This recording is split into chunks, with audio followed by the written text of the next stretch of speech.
সকাল সকাল ঘুম থেকে উঠেই ছেলেকে স্কুলে পাঠিয়ে একটু বাইরে বেরোলাম। বাড়ির বাইরে একটা গন্ধরাজ ফুলের গাছে দেখুন কি সুন্দর গন্ধরাজ ফুলটা। সন্ধেবেলাতে এই গন্ধরাজ ফুলগুলোর গন্ধে বাড়িটা পুরো মমো করতে থাকে। এরপর আমি আমার ঘরটা একটু ঝাড় দিয়ে নিলাম। মা বাকিগুলো ঝাড় দিয়ে নিচ্ছে, তাই আমি শুধু ঘরটা ঝাড় দিয়ে নিই। বাসনগুলো ধুয়ে নিচ্ছি। বাসন ধোয়া কমপ্লিট আমার। এবার আমি ব্রাশটা করে নেব। ব্রাশ করতে করতে ও মা, সে উঠে গেছে। গিয়ে দেখি মুখটা কেমন করে বসে আছে দেখুন সবাই।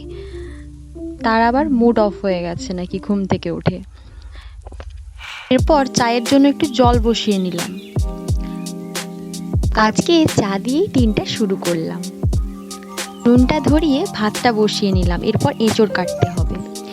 এঁচোড়টা কাটার জন্য সর্ষের তেল হাতে মেখে নিচ্ছি। এরপর এঁচোড়টা কাটছি।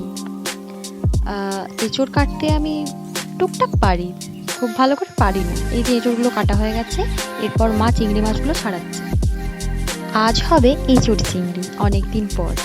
এরপর রান্নাবান্না শেষে ভাত খেয়ে নিলাম এঁচোড় দিয়ে। ভিডিওটি ভালো লেগে থাকলে একটা লাইক দেবেন।